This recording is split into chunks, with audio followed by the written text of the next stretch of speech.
Good morning, guys. Nicole here. I just had a few thoughts and I'm being lazy and don't want to type it all out. So I figured I'd do a quick video instead.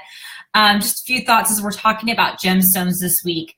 A lot of things that come up that I wanted to share my thoughts on it. It doesn't mean that it's gospel truth. It just means this is Nicole's experience. These are Nicole's thoughts. Do with it what you will.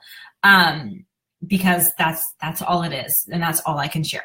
So I first wanted to touch on lava beads. So we see a lot of lava beads in bracelets, especially within the essential oil community. These are very popular because they're marketed as, oh, you can put your essential oils in the lava beads and you can have it's a diffuser and a bracelet in one.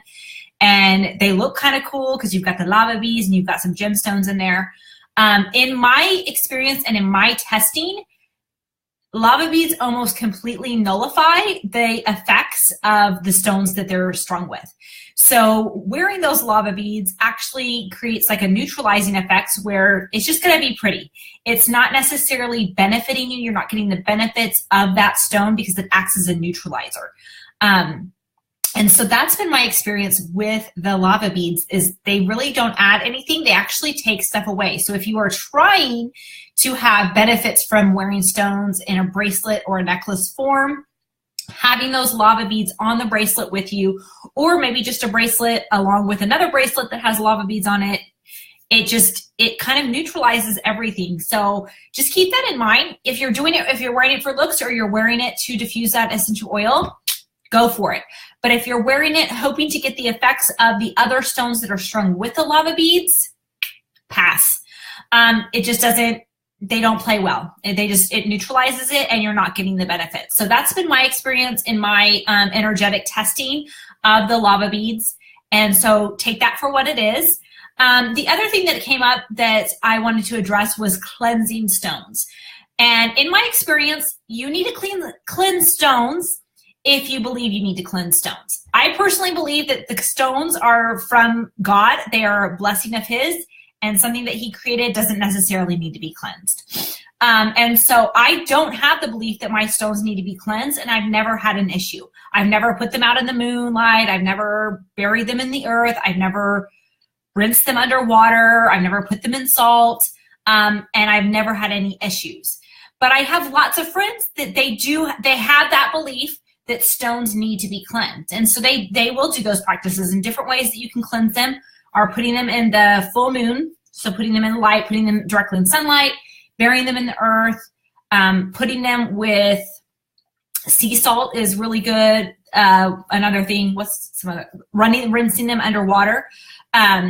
So it really, I personally do not do any of those. The only time that we'll ever rinse my stones underwater is if my 9-year-old is wanting to earn money and physically clean my rocks. I don't energetically clean my rocks. It is my belief that that any negativity, it goes back to Christ and it's taken care of. That is my personal belief.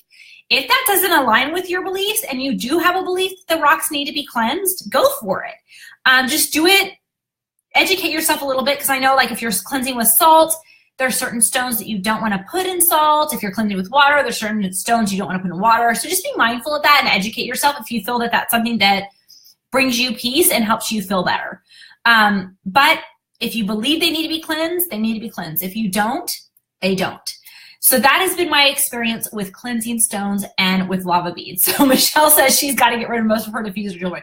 You don't necessarily need to get rid of the diffuser jewelry, Michelle. It just really, just wear it for looks. Don't expect therapeutic benefits from it, because those lava beads really tend to just kind of neutralize it. So hopefully this has been helpful and clear up a few things. And really, guys, again, these are my thoughts and my experience. I am not the end-all, know-all, be-all of stone knowledge. I really am it's just experiential and what I see as I'm testing, as things are coming up. So, so if you have other experiences, it doesn't make it wrong. Please don't believe that that makes it wrong. It's just different. So hopefully this is helpful. If you have questions, please feel free to type in the chat box of this video, and I will be happy to answer them today. So guys, have a great, great day. Have fun with your stones. Play with them. See how they make you feel. and just try stuff out. So we'll talk to you soon. Have a great Wednesday. Bye, guys.